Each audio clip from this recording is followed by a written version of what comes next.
Rumah Tangga Advent, pasal yang ke-8. Kebiasaan saling mengenal. Pikiran-pikiran yang salah tentang masa berkenalan dan perkawinan. Pikiran akan bercumbu-cumbu, mempunyai alasan pada konsepsi yang salah tentang perkawinan. Dorongan hati dan hawa nafsu buta dituruti. Percumbuan dilakukan dalam roh bersenda gurau. Orang-orang yang bersangkutan seringkali melanggar peraturan sopan santun dan tanpa penahanan diri, serta bersalah karena kurang berhati-hati. Kalau mereka tidak melanggar hukum Allah, maksud Allah tinggi, mulia, dan indah. Dalam mengadakan perkawinan tidak dilihat, oleh sebab itu, cinta kasih yang paling murni, sifat-sifat tabiat yang paling mulia tidak berkembang. Tiada sepatah kata yang harus diucapkan.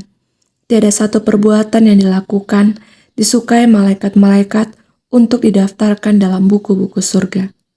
Pandangan harus dipusatkan kepada kemuliaan Allah. Seharusnya hati itu hanya mempunyai kemurnian. Cinta kasih yang disucikan, layak sebagai pengikut-pengikut Kristus, tinggi dalam sifat, dan lebih semawi daripada duniawi.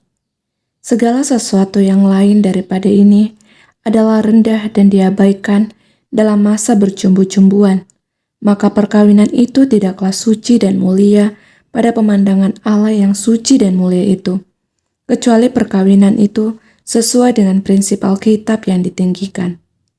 Orang-orang muda sama sekali hanya mempercayai dorongan hati. Seharusnya lah mereka jangan menyerahkan dirinya terlalu rendah atau terlalu gampang tergoda oleh rupa elok lahiriah yang menarik yang dikasihinya itu. Praktek percumbu-cumbuan sebagaimana yang dilakukan orang pada zaman ini adalah suatu siasat, penipuan, dan kepura-puraan yang tampaknya musuh jiwa-jiwa itu lebih berjasa banyak daripada Tuhan. Pikiran sehat diperlukan di sini. Kalau saja yang demikian diperlukan, tetapi kenyataannya ialah bahwa hanya sedikit pengaruh dalam hal ini. Menghabiskan waktu sampai larut malam.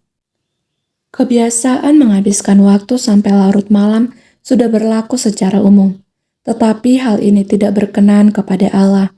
Meskipun kamu berdua adalah orang Kristen, waktu yang digunakan yang tidak pada tempatnya itu merusak kesehatan dan nampaknya jahat, menjadikan otak tidak pantas untuk menghadapi segala kewajiban pada hari berikutnya. Hai saudaraku, saya harap bahwa kamu tahu menghargai dirimu sendiri sehingga menghindarkan percumbuan yang demikian. Kalau engkau memandang sebelah mata kepada kemuliaan Allah, kamu harus bertindak hati-hati. Kamu tidak akan membiarkan rasa sentimen yang mabuk cinta membutakan pemandanganmu, sehingga kamu tidak mengenal tuntutan. Tuntutan Allah yang ada padamu sebagai orang Kristen. Malaikat-malaikat setan memperhatikan terus kepada semua orang yang menghabiskan waktu malam hanya untuk bercumbu-cumbuan. Kalau kiranya mereka sanggup membuka mata, mereka akan melihat seorang malaikat mencatat segala perkataan dan perbuatan mereka. Undang-undang kesehatan dan kesopanan mereka sedang dilanggar. Ada lebih baik menggunakan masa kenal mengenal sebelum kawin itu dijalankan sampai pada hidup perkawinan. Tetapi pada umumnya perkawinan mengakhiri pernyataan penyerahan pada hari-hari perkenalan itu. Pada jam tengah malam yang meresahkan itu, pada zaman akhlak yang merosot sekarang, seringkali membawa kerusakan kepada kedua belah pihak yang melakukan pekerjaan itu. Setan bermegah-megah apabila pria dan wanita menghinakan diri mereka sendiri. Nama baik dikorbankan pada waktu melakukan perbuatan yang kegila-gilaan itu. Dan perkawinan yang demikian tidak dapat dikuduskan dalam keridlaan Allah. Mereka kawin karena didorong oleh hawa nafsu mereka.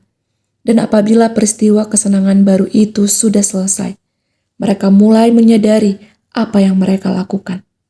Setan mengetahui unsur-unsur apakah yang dapat dilakukannya, sehingga mengeluarkan hikmat neraka dalam berbagai cara untuk menjerat jiwa-jiwa kepada kebinasaan. Ia mengamati setiap langkah yang sedang diambil dan mengadakan banyak anjuran. Maka seringkali anjuran-anjuran tersebutlah yang diturut gantinya nasihat dari firman Allah.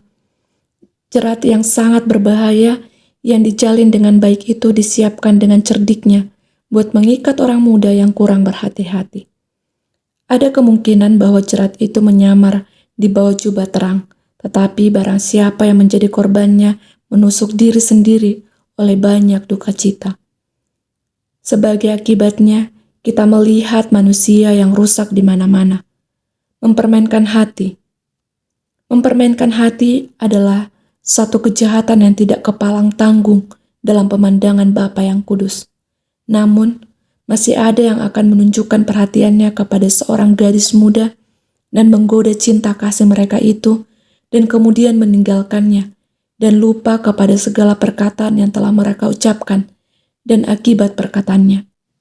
Seorang muka baru menarik perhatiannya dan mereka mengulangi perkataan yang serupa, mencurahkan perhatian kepada orang lain juga. Watak yang demikian ini akan nyata juga setelah mereka kawin. Hubungan perkawinan tidak selamanya menjadikan pikiran yang berubah-ubah itu menjadi tetap. Yang bimbang menjadi teguh, yang setia kepada prinsip. Mereka bosan kepada ketentuan dan pikiran-pikiran yang tidak suci, akan menyatakan dirinya dalam perbuatan-perbuatan yang suci. Kalau demikian, betapa penting adanya agar orang-orang yang mengikat pinggang pikiran serta menjaga tindak tanduk sehingga setan tidak dapat membujuk mereka keluar dari jalan kebenaran. Praktek-praktek penipuan dalam percumbu-cumbuan.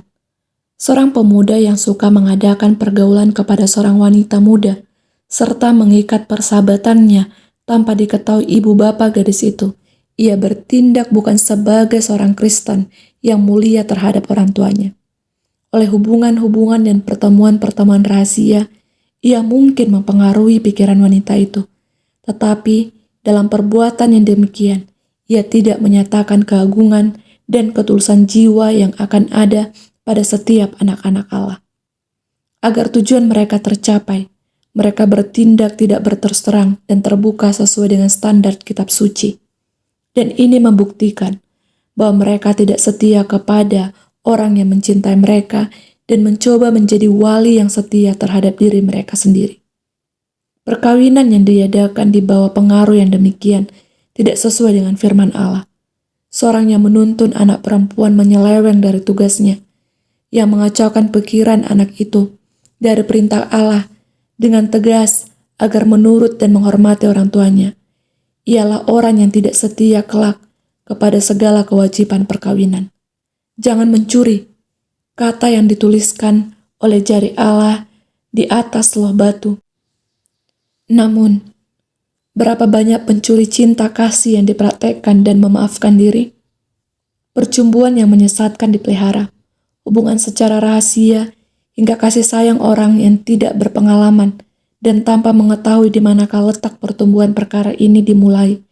Ia mengambil langkah bagi dirinya dari tanggung jawab wanita dengan bujuk rayu. Ternyata dari tindakan yang dilakukannya itu, dia tidak layak mendapat cinta wanita. Alkitab menghukum segala jenis perbuatan yang tidak jujur. Dengan cara yang curang di mana percumbuan dan perkawinan dilaksanakan, yang menyebabkan banyak kemelaratan, sampai berapa jauh keburukan perbuatan ini, hanya Allah yang mengetahuinya. Pada batu karang ini, beribu-ribu orang telah merusak jiwanya. Orang-orang yang mengaku dirinya Kristen, yang tampak kehidupannya ditandai dengan kejujuran dan kelihatannya cerdik di dalam segala hal, mengadakan kesalahan di dalam perkara ini. Mereka menyatakan suatu ketetapan, menentukan suatu kemauan yang tidak dapat diubah lagi. Mereka sudah tertarik sedemikian rupa, sehingga mereka tidak ada keinginan hendak menyelidiki kitab suci dan berhubungan rapat dengan Allah. Hindarkan langkah pertama yang menjerumuskan. Bila mana satu perintah 10 hukum dilanggar, maka langkah-langkah menurun sudah hampir pasti. Kalau sekali saja batas-batas kesopanan wanita itu salah langkah, percabulan yang paling hina tidak nampak sebagai dosa lagi.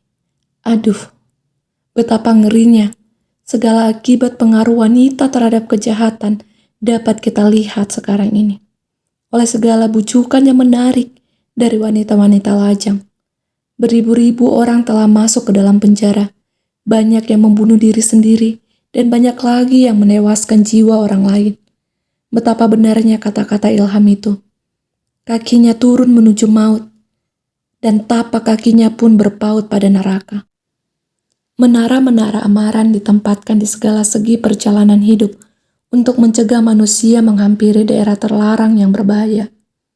Namun demikian, orang banyak memilih jalan yang sangat berbahaya berlawanan dengan pikiran sehat, tanpa mengindahkan hukum Allah dan menantang murka pembalasannya dengan sekuat tenaga.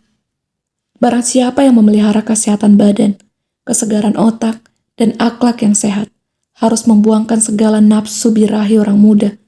Barang siapa yang mau berusaha dengan rajin dan tegas untuk menghentikan kejahatan, kepala orang-orang sombong yang ada di tengah-tengah kita, dan orang-orang yang melakukan kesalahan akan membenci mereka. Tetapi mereka akan dihormati dan diberi imbalan jasa oleh Allah. Menurut hawa nafsu, menuai pengalaman yang pahit. Janganlah kamu membinasakan jiwamu oleh menabur nafsu kejahatan. Janganlah kamu bersikap lalai dalam memilih siapa yang menjadi sahabat-sahabatmu. Anak-anak muda yang kekasih, sedikit saja kamu gunakan waktu untuk menurut hawa nafsu, akan dapat mendatangkan pengalaman yang pahit seumur hidupmu. 1 jam yang kurang hati-hati dapat mengalihkan segenap arus kehidupanmu dalam jurusan yang salah. Sekali saja engkau menikmati masa mudamu, jadikanlah masa muda itu sangat berguna. Kalau saja engkau meninggalkan masa muda itu 1 kali, tidak akan pernah lagi engkau dapat kembali untuk memperbaiki kesalahanmu. Dia yang menolak berhubungan dengan Allah dan membiarkan dirinya berada di jalan pencobaan sudah pasti akan jatuh. Allah sedang menguji setiap anak muda.